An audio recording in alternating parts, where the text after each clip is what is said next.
Apakah Daniel Mananta terpapar oleh paham dinamisme?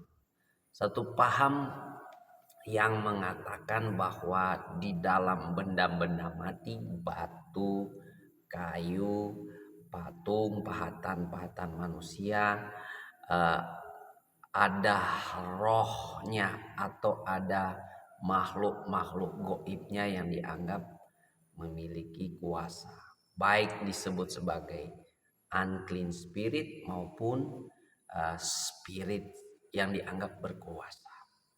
Mari kita akan membahasnya lebih dalam lagi. Subscribe channel Pendeta Raymond Mantik, like dan share agar semakin berdampak, dan bunyikan lonceng notifikasi agar saudara mendapatkan konten-konten terbaru dari channel Pendeta Raymond Mantik. Saat ini sedang panas ya isu ini yang sedang beredar di pihak lain oleh teman-teman muslim yang sudah bersukaria karena mereka menggoreng-goreng tentang Daniel Mananta mualaf. Tentu saja kita sebagai orang Kristen tidak gegabah untuk menyikapinya. Tapi dalam hal ini perlu kita membahas soal pemikiran ya atau pandangan dari Daniel Mananta yang saya rasa dia membeo dari UAS. Nah, paham dinamisme ini adalah paham yang menjadi paham agama-agama primitif, agama-agama suku sebelum agama-agama modern muncul, yaitu ada anggapan, ada pemikiran, ada pengertian bahwa dalam benda-benda mati sekalipun seperti pahatan manusia, batu dan sebagainya, pohon, gunung dan sebagainya, terdapat roh-roh yang dianggap sehingga mereka menyembah patung, menyembah gunung dan menyembah air dan sebagainya. Ya, paham ini tentu saja paham dari agama-agama primitif atau kita kenal dengan paham dinamisme, animisme dan sebagainya.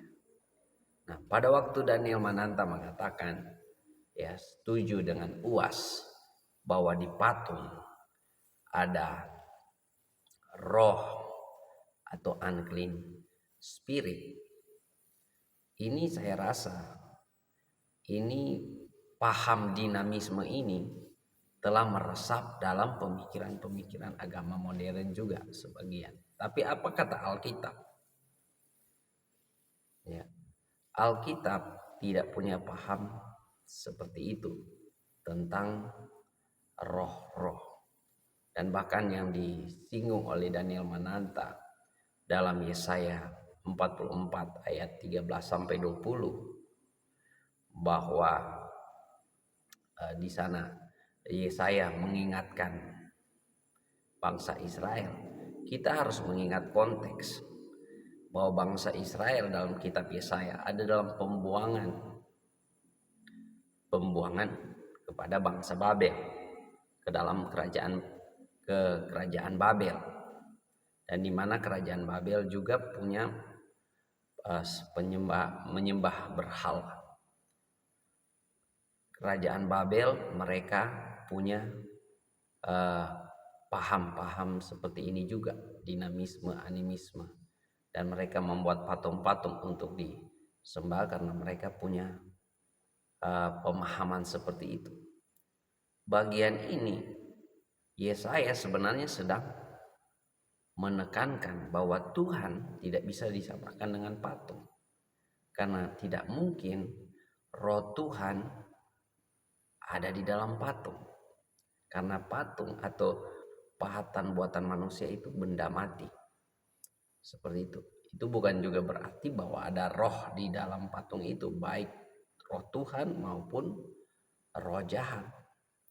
Karena roh-roh itu di dalam Alkitab mendiami, mencari wadah pada tubuh manusia atau tubuh binatang.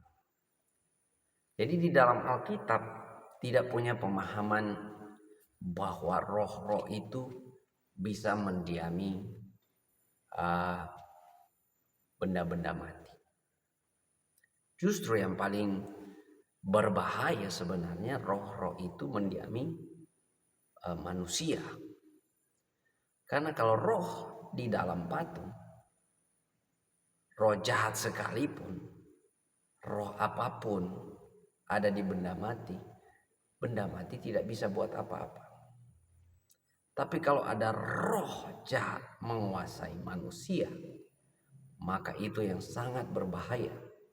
Karena manusia yang dikuasai roh jahat akan menghancurkan, akan membinasakan, membunuh. Karena roh-roh jahat itu, roh-roh iblis membinasakan, membunuh. Kita melihat pada pelayanan Yesus Kristus. Yesus tidak pernah mengusir setan dari patung-patung. Yesus tidak pernah membersihkan, menghardik roh jahat dari patung-patung. Yang Yesus hardik adalah roh jahat yang ada dalam diri manusia, yang datang membelenggu manusia, yang terikat oleh roh-roh jahat yang kita sebut dengan kerasukan dan sebagainya. Jadi di dalam Alkitab, roh-roh itu tidak menaungi benda mati. Roh-roh itu masuk dalam tubuh manusia. Nah, ini yang bahaya. Kalau roh ada dalam tubuh manusia, roh jahat, maka manusia itu akan begitu jahatnya menghancurkan manusia. Tapi kalau yang ada dalam diri manusia adalah Roh Kudus, roh yang daripada Tuhan, roh yang clean spirit ya, bukan unclean spirit ya. Dia akan memancarkan damai, sukacita. Dia akan memancarkan suasana surga. Jadi sekali lagi dalam Alkitab, apa yang dikatakan Daniel Manantah bahwa ada unclean spirit, saya rasa apakah Daniel Manantah terpapar oleh paham dinamisme ini? Apakah dia benar-benar mendalami Alkitab, mempelajari Alkitab sebagai landasan imannya? Atau dia sekedar membeo pemahaman atau pengertian atau paham dari UAS yang secara rasional dia setuju tuh. Dia secara rasional ya masuk akal. Tapi dia harus mengerti paham dinamisme. Paham di mana orang menganggap bahwa di pohon, dalam patung, dalam batu, dalam air, dalam gunung atau benda-benda tertentu ada roh-rohnya, ada goibnya. Jadi paham yang sedang dibeokan oleh Daniel Manantah itu adalah paham dinamisme yang tidak ada di dalam Alkitab. Dan yang dia kutip dalam Yesaya pasal 44 ayat 13 sampai 20 itu tidak sedang mengatakan bahwa ada roh-roh di dalam berhala, di dalam patung. Itu sedang mengingatkan bahwa patung-patung itu tidak ada apa-apanya dibandingkan dengan Tuhan. Jadi Tuhan tidak ada dalam patung. Atau Tuhan tidak bisa disamakan dengan patung. Atau roh jahat sekalipun tidak bisa ada apa-apa di dalam patung. Dan ngapain mereka masuk dalam patung? Patung gak bisa bikin apa-apa. Yang berbahaya sekali lagi, mereka masuk dalam tubuh manusia. Ini yang berbahaya. Nah, jadi Daniel Mananta coba dalami lebih lagi tentang Alkitab, pelajari lebih lagi, jangan sampai Anda terpapar paham-paham dinamisme atau paham-paham yang lain yang berusaha untuk ditimpletkan, dicocokkan ke dalam Alkitab. Oke, subscribe channel Pendeta Raymond Mantik, like dan share, bagikan kepada teman-teman agar semakin banyak orang terberkati, dan bunyikan lonceng notifikasi agar saudara menjadi orang yang pertama menerima konten terbaru dari channel Pendeta Raymond Mantik. Dan saya yakin orang yang mencari kerajaan Allah dan kebenarannya pasti dimerdekakan, dan orang-orang yang mau jadi murid Tuhan pasti akan datang di channel Pendeta Raymond Mantik. Puji Tuhan, sampai ketemu lagi dalam konten selanjutnya.